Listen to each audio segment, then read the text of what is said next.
Parfois les histoires sont vraies, parfois les histoires sont fausses. Parfois elles s'inspirent d'histoires vraies. Et puis elles sont fausses. Parfois elles sont fausses. Et quand on y réfléchit, elles sont vraies. C'est étonnant. En vrai, le plus important,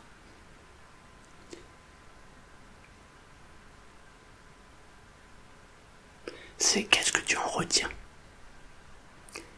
Tu vois, dans chaque histoire, il y a quelque chose de très intéressant. Et l'idée, en fait, c'est de raconter une histoire et de faire capter d'autres trucs. Alors cette histoire, elle se passe en 1940, pendant la Seconde Guerre mondiale. Il y a un dénommé Ulrich. Pourquoi Ulrich? Parce que j'aime bien ce prénom. Il y a le mot riche dedans. Non, on va l'appeler Ulrich parce que ça fait allemand, Ulrich. Je ne sais même pas si c'est allemand en fait. Alors, Ulrich est donc un jeune soldat. Il vient à peine d'avoir ses 19 ans. Et on l'a emmené sur le front. Cette histoire se passe dans le nord de la France. Pas très loin de la frontière belge.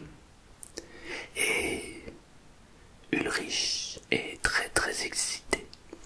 Car il a appris que demain, il va y avoir un combat. Ils vont aller prendre une petite ville du nord. Lui, ça fait un moment qu'il attend ça.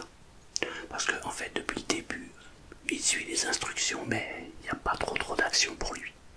Mais là, c'est son unité qui a été désignée pour aller prendre cette petite ville. Alors il est tout content. Il écrit une petite lettre à ses parents. Maman, papa, ça y est, enfin le jour de gloire est arrivé. Je vais enfin connaître ce qu'est là le mot guerre. Et nous allons botter le cul à ces Français. Le jeune Ulrich finit d'écrire sa lettre, plein d'enthousiasme. Et il donne ça à la personne qui est chargée d'expédier le courrier. Le lendemain matin, il se lève. Il n'a pas beaucoup dormi, il est tellement excité. Il se prépare. Et ça y est, ils vont aller au front. Alors la petite bourgade, on la voit d'assez loin. Il y a d'abord les tanks qui avancent les premiers. Et ils bombardent, boum, boum, boum. Évidemment, tous ceux qui habitent dans cette petite bourgade prennent peur et s'enfuient. Mais il reste quelques courageux. Ou alors quelques matérialistes, des gens qui s'accrochent à leurs biens, qui veulent pas quitter la maison parce qu'elle leur appartient. On ne sait jamais ce que pourraient faire les Allemands dans la maison. Mais pendant que les tanks lancent ce qu'ils lancent et qui font exploser la petite bourgade en plein milieu d'une rue, il y a une famille qui crie et qui pleure, complètement attristée. Il y a le père, la mère, le petit frère et la sœur, donc la fille, qui est allongée par terre. C'est pas un spectacle qui est beau à voir. Elle a le bras qui a été complètement arraché, les yeux pas très jolis. Elle a dû recevoir un éclat d'obus, quelque chose comme ça. Il y a du sang qui coule de ses yeux. Le père est affolé, il est dans tous ses états. Aidez-nous, aidez-nous, aidez-nous. Mais autour de lui, c'est la panique. Tout le monde se met à courir et à s'enfuir. Tout à coup, une dame passe à côté d'eux. Mais allez dans l'église, vous serez mieux, allez dans l'église. Il se tourne, effectivement, pas très loin, il y a l'église. Il prend sa fille, il la porte. La maman l'aide. Le petit frère est dans tous ses états. Il se demande ce qu'il fait là. D'ailleurs, tout le monde se demande, mais qu'est-ce qu'on fait là, pensant de bonsoir? On n'a rien demandé à personne, nous. Nous, on veut juste vivre, c'est tout. Ça, c'est une autre histoire. Alors, il se dirige vers l'église. Il pousse la porte, il referme la porte et ils vont dans le milieu de l'église. Il pose délicatement sa fille. Le curé qui est pas très loin vient en courant. Qu'est-ce qui se passe? Regardez, elle s'est pris un éclat d'obus, ou alors c'est un char qui a lancé ce qu'il a lancé. Oh, le curé le regarde. Oh là là, son bras est fini. Oui, l'hémorragie, il faut arrêter que ce sang arrête de couler. Écoutez, j'ai une trousse à pharmacie, je reviens. Il part. Et nous avons notre jeune Ulrich qui débarque dans ce petit bled avec tous ses potes. Ils sont tous là, Kalash à la main. Je sais pas si c'était une Kalachnikov d'ailleurs à l'époque. En tout cas, une belle mitraillette. Et ils marchent. Et ils ont ordre de nettoyer la ville. Donc ils doivent rentrer partout. Au bout d'un moment, il entre dans l'église car il la voit de loin.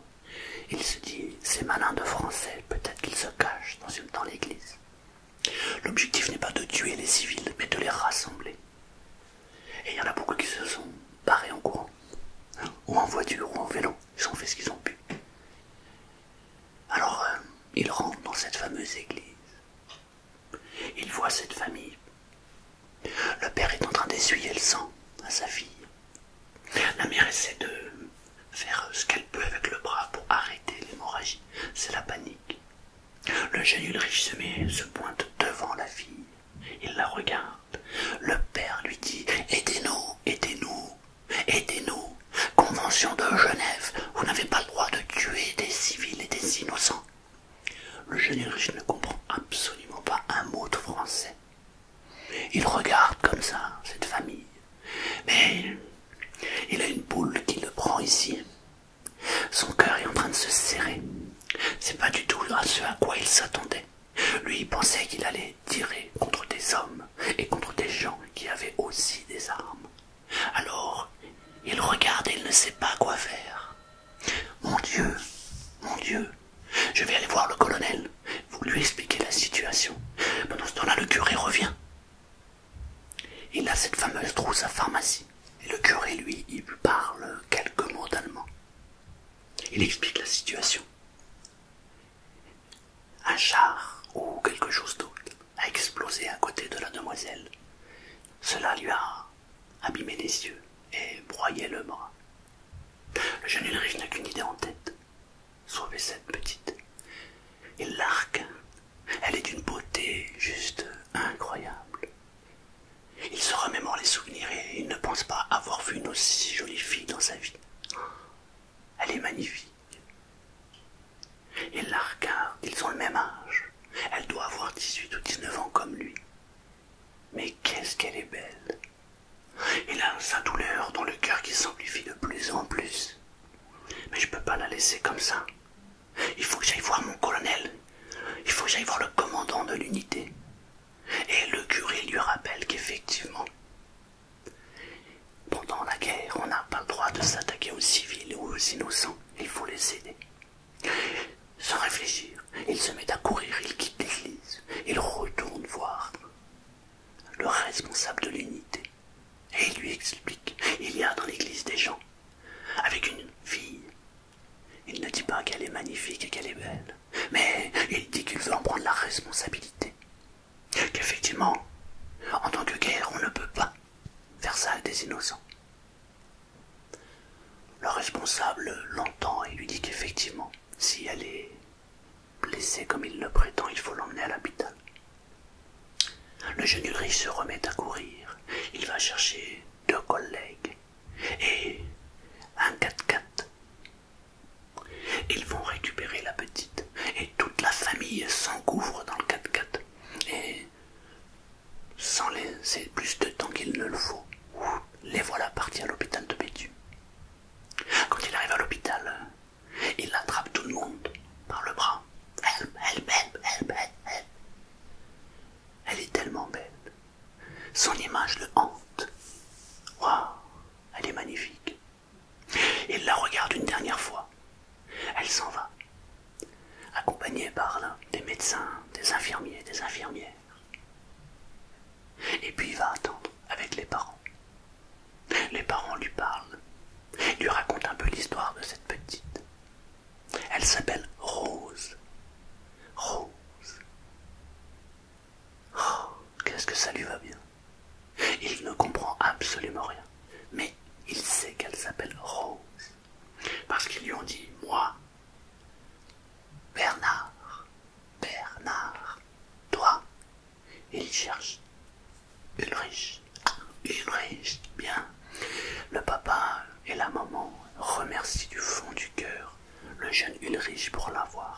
déposé à l'hôpital. Parce que quelque part, Ulrich a sauvé la vie de Rose. Au bout de quelques heures, le médecin revient voir la famille. Le jeune Ulrich est toujours là. Alors, c'est bon, elle est tirée d'affaire. Deux choses. Son bras est irrécupérable. Et malheureusement, elle restera aveugle toute sa vie. Elle est en vie, elle est en vie, crie la maman. Oui, elle est sauvée. Oh, merci mon Dieu, merci beaucoup, merci, merci. Elle accroche ses mains sur le jeune Ulrich et elle lui dit merci d'avoir sauvé ma fille, merci.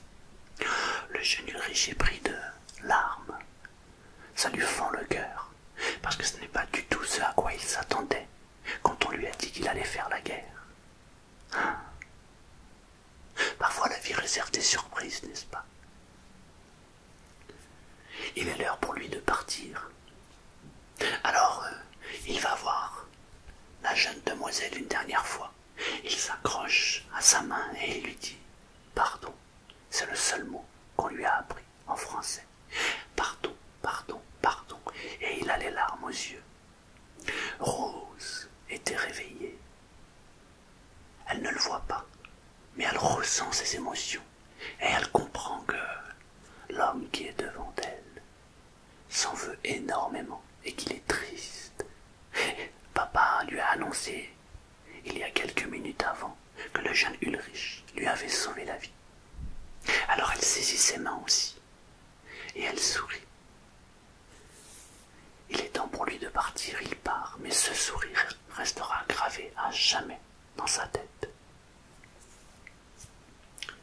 Les Allemands continuent leur fameuse guerre, mais ils se font stopper net. Alors le jeune Ulrich est attrapé et il est envoyé dans un camp. Il va y rester 2 ans. Pendant 2 ans, il ne va penser qu'à Rose. Qu'est-ce qu'elle est devenue? Comment est-elle? Il a cette image. Pour lui, c'est la beauté incarnée. Et il est écœuré de la guerre. D'ailleurs, après cet épisode, il n'a jamais voulu tirer une seule fois. Il n'a jamais tiré. Il ne voulait qu'une chose, c'était que cette guerre s'arrête. Alors elle s'est arrêtée. Après 2 ans d'internement, il est libéré et il revient dans le nord de la France. Il ne parle pas français, toujours pas. Il a appris quelques mots. Il a appris le mot rose, ça il le connaissait déjà.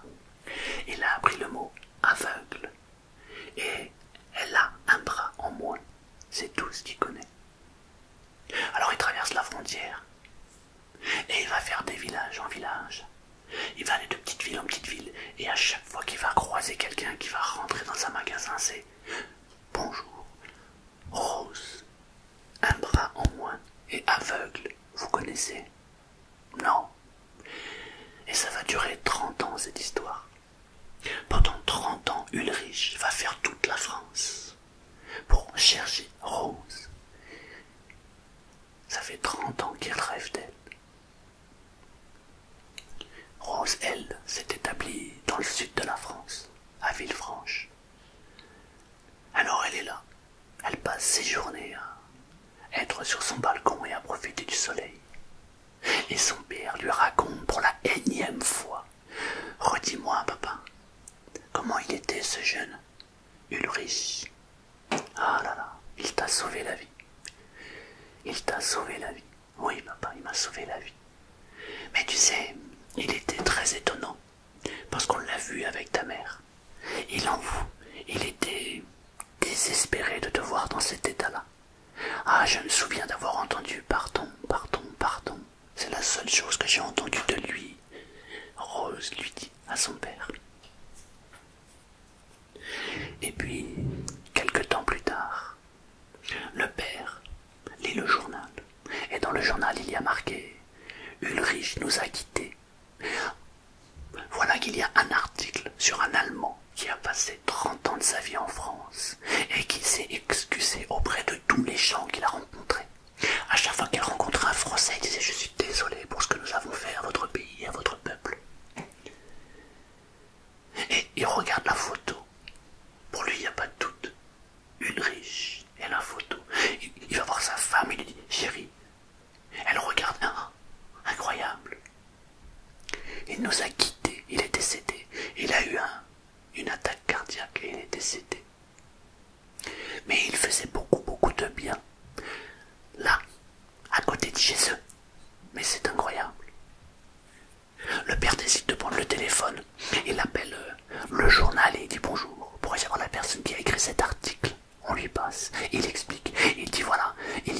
de cela, ma fille a eu une explosion, elle est devenue aveugle, elle a perdu un bras. Oh, oui, oui, oui, il racontait cette histoire à tout le monde. Le journaliste dit, écoutez, sa maman habite en France, elle habite juste à côté aussi. Il donne le numéro, il appelle la dame, le papa. Allô madame, oui. Est-ce que votre fils avait fait la guerre? Oui, bien sûr. Est-ce qu'il était dans telle ville dans le nord de la France? Oui. Est-ce que par hasard, il a emmené quelqu'un à l'hôpital? Oh, la mère fait un blanc. Oui, Rose. Oh, c'est ma fille. Oh mon Dieu, il l'a cherchée toute sa vie. Il a fait le tour de la France. Ensuite, nous nous sommes établis ici. Je suis venu le rejoindre il y a 20 ans de cela. Il l'a cherché partout. Enfin, il ne l'a pas trouvé. Mais où habitez-vous? J'habite à Villefranche. Oh, mais nous aussi. Depuis quand? Mais depuis 20 ans. Vous habitez où? Le bâtiment, le Célio. Quoi? Mais c'est celui qui est juste en face de moi, un peu plus haut. Et vous habitez où? Bah, dans celui d'en face, on a la terrasse. Oh mon Dieu! Là où il y avait une jeune fille qui se pose sur la terrasse très souvent. Mais oui, c'était ma Rose. Elle est décédée il y a 2 mois. Oh mon Dieu! Pendant 20 ans, ils ont habité l'un à côté de l'autre. Et le jeune Ulrich n'a jamais su que c'était elle. C'est bizarre. Voilà comment se finit cette histoire. Elle est décédée 2 mois avant lui. Il a eu une attaque cardiaque. Et on peut imaginer qu'il est parti la rejoindre dans un nouveau monde, un nouveau temps, un nouvel espace. Voilà. J'ai adoré cette histoire, je la trouve juste magnifique. La vie parfois réserve des surprises assez incroyables. Si tu as aimé cette histoire et que